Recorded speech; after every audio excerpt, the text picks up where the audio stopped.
Olá pessoal, tudo bem? Nesta aula eu tratarei do processo administrativo de responsabilização por infração licitatória ou infração contratual, regido pela Lei 14.133 de 2021. Eu comentei numa aula sobre o panorama do direito administrativo sancionador na Lei de Licitações que uma das grandes preocupações do legislador ao criar essa lei é a preocupação com o processo administrativo.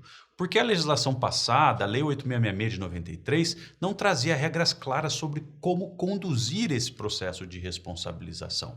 Então, agora, o legislador deixou tudo muito mais claro e diz claramente que a aplicação de qualquer uma das 4 sanções que nós já vimos numa aula específica, advertência, multa, impedimento ou declaração de inidoneidade, depende de processo administrativo de responsabilização, o PAR, Processo Administrativo de Responsabilização. O nome é o mesmo que aquele utilizado na Lei Anticorrupção, que também fala de PAR, Processo Administrativo de Responsabilização. Agora anotem, aqui na Lei de Licitações, a condução desse processo cabe a uma comissão formada por 2 ou mais servidores estáveis, possibilitada a composição por empregados públicos com no mínimo 3 anos de tempo de serviço, quando não houver estatutários no quadro funcional.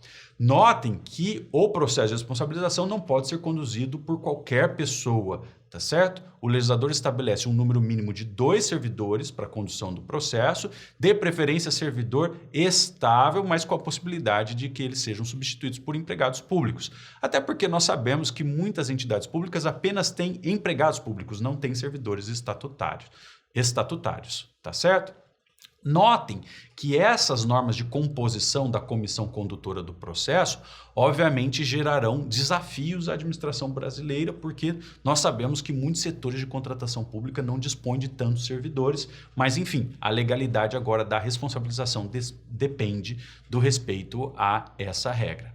E, basicamente, pessoal, essa comissão tem o papel de conduzir o processo, de receber as provas, de analisar todas as provas, de receber as alegações finais do acusado e também sempre de garantir a ampla defesa e o contraditório. Vamos lembrar o texto constitucional. Sempre que houver acusado ou lide no âmbito da administração pública, é preciso que se respeite o devido processo, é preciso que se respeite a ampla defesa, o contraditório, entre outras garantias fundamentais. Tá certo? Na condução do processo, há alguns prazos importantes aqui de se recordar. Então vejam, a lei prevê prazo para defesa por parte do acusado após a intimação, oferecendo para o acusado um prazo aí de 15 dias úteis. Notem que aqui o prazo está em dias úteis para defesa. Na defesa, obviamente, o acusado pode produzir suas provas, mas o que não se aceita é produção de prova ilícita, de prova impertinente, de prova desnecessária ou de prova meramente protelatória, tá certo? A Lei de Licitações também proíbe provas intempestivas. Ela diz lá explicitamente que provas intempestivas estão proibidas, mas eu tenho uma crítica a essa disposição, porque no processo administrativo nós aplicamos o formalismo mitigado, ou o princípio do informalismo. E, obviamente, muitas vezes uma prova, embora seja intempestiva, pode ser muito importante para a solução do caso, principalmente num processo sancionador. Por isso é que eu digo aqui que essa limitação da Lei de Licitações no tocante às provas intempestivas é de constitucionalidade duvidosa em razão do princípio do formalismo mitigado que vale no processo administrativo.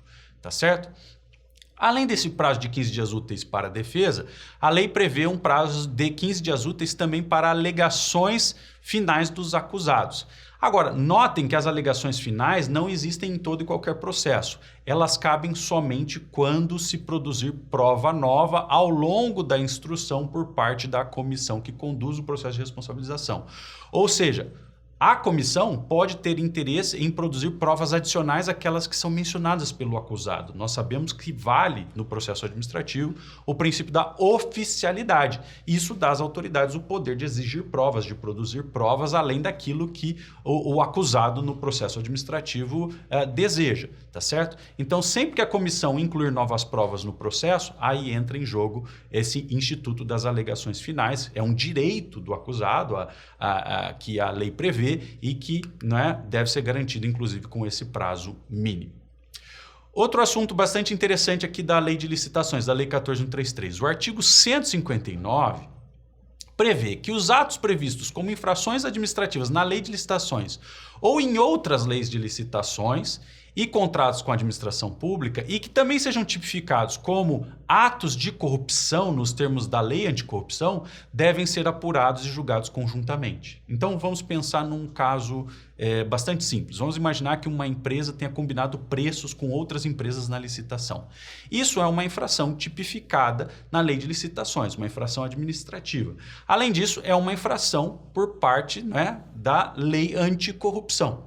Então o que o legislador está dizendo aqui no 159 é que se esse comportamento é infração perante a lei de licitações e ao mesmo tempo perante a lei anticorrupção, ele deve ser apurado e julgado conjuntamente no mesmo processo. Ou seja, o legislador proibiu que se abram 2 processos administrativos de responsabilização que corram paralelamente para avaliar o mesmo comportamento. Então vejam aqui a preocupação do legislador em evitar excessos punitivos. Tá certo? Muito importante esse artigo 159.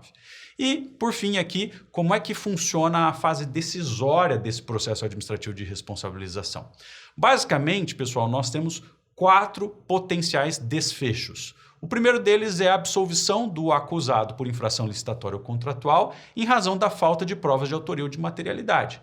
Vamos lembrar que se aplica aqui no direito administrativo sancionador o princípio do indúbio pro réu. Se há dúvidas a respeito da autoria ou da materialidade, deve-se absolver e não condenar, tá certo? Ninguém pode ser condenado por dúvida, tá bom? Então, o primeiro caso aqui é de absolvição por falta de provas a respeito da autoria ou da materialidade.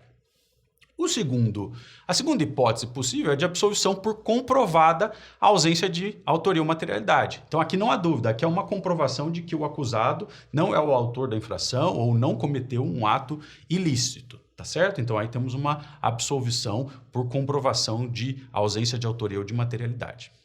Temos ainda a possibilidade de reconhecimento de prescrição. Esse é um ponto muito interessante porque a Lei 14.133 traz regras claras de prescrição e é possível que se reconheça a prescrição do poder punitivo da administração pública e, portanto, se promova a extinção do processo em qualquer condenação.